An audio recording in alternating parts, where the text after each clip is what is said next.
Bonjour, moi c'est Maëlle du blog Devenir Intuitive. Bienvenue dans cette nouvelle vidéo de mon défi sur la contraception naturelle. Aujourd'hui, je réponds à la question qui m'a été posée, à quoi est due une hausse tardive de la température? Alors, dans ma compréhension de la symptothermie, la hausse de température, elle est toujours liée à l'ovulation.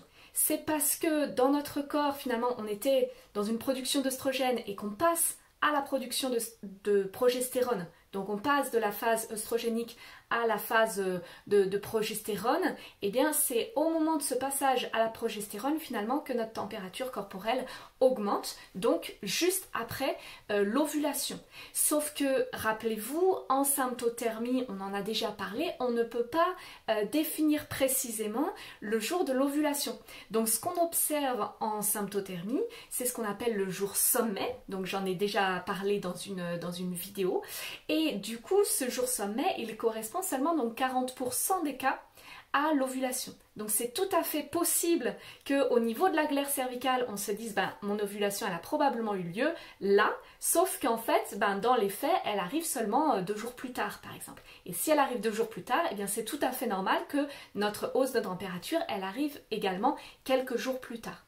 Donc ça c'est le premier cas de figure, c'est si l'ovulation elle est arrivée un petit peu plus tard que notre jour sommet et que donc les observations qu'on avait pu faire avec la glaire cervicale. Ça voilà, c'est dans le cas d'une arrivée tardive de la montée de température, mais tardive juste de quelques jours par rapport au jour sommet. Il y a une autre possibilité, c'est si la montée de température elle arrive beaucoup plus tard.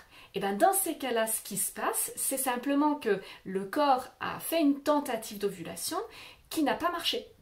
Et dans ces cas-là, on a observé notre jour sommet, la glaire cervicale filante est passée une glaire cervicale cassante, on a noté notre jour sommet et pourtant pas de montée de température. Et bien là, c'est très probablement parce que finalement, l'ovulation n'a pas fonctionné. Et ça, on se rend compte après coup parce qu'on ne voit pas la montée de température arriver.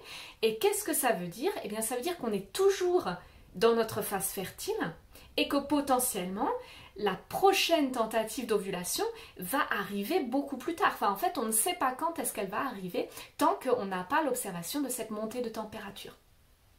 Donc là, c'est un moment où il faut être très vigilant parce que potentiellement, on peut avoir des saignements et on va se dire c'est nos règles, alors qu'en fait, ce sont des saignements intermenstruels et c'est tout à fait imaginable, par exemple, que notre ovulation arrive au moment de ces saignements. Donc si on ne pratique pas du tout la symptothermie, on peut très bien se dire ça y est, j'ai mes règles et puis voilà, c'est bon, je suis plus fertile. Alors qu'en fait, si, on est encore fertile.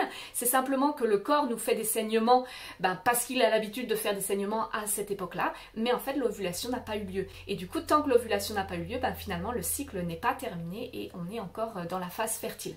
Voilà, donc c'est tout à fait possible, par exemple, de réobserver, par exemple, en arrivant ou en se rapprochant des règles, et finalement d'observer à nouveau la glaire cervicale pâteuse, puis la glaire cervicale filante, et d'observer finalement un deuxième jour sommet qui va être cette fois-ci la vraie ovulation.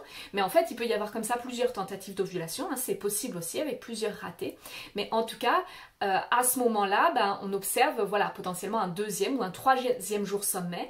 Et là, on va avoir une vraie montée de température parce que cette fois-ci, on aura eu la vraie ovulation, Voilà, et c'est seulement à partir de là, donc c'est vraiment seulement à partir de cette montée de température qu'on peut dire oui, là, il y a eu l'ovulation, c'est sûr, elle a eu lieu, et du coup, je sors de ma fenêtre fertile. Voilà, j'espère donc avoir répondu à la question à quoi est due une hausse tardive de la température. Donc soit en effet c'est parce que l'ovulation elle est arrivée juste quelques jours plus tard par rapport à ce qu'on avait observé avec la glaire cervicale, soit c'est parce que carrément il y a eu un loupé et du coup elle a carrément pas eu lieu finalement au moment où c'était prévu et du coup il y a eu une nouvelle tentative un petit peu plus tard qui explique la montée de température tardive. Voilà, demain j'aborde avec vous la question de comment pratiquer la symptothermie en sécurité. J'en ai déjà parlé un petit peu dans des vidéos précédentes, mais c'est à nouveau une question qui m'a été posée. Donc voilà, je vous fais une petite vidéo là-dessus demain. En attendant, n'hésitez pas à mettre un pouce en l'air si ce contenu vous a plu, à vous abonner à ma chaîne YouTube pour suivre la suite de l'aventure. Et on se retrouve demain.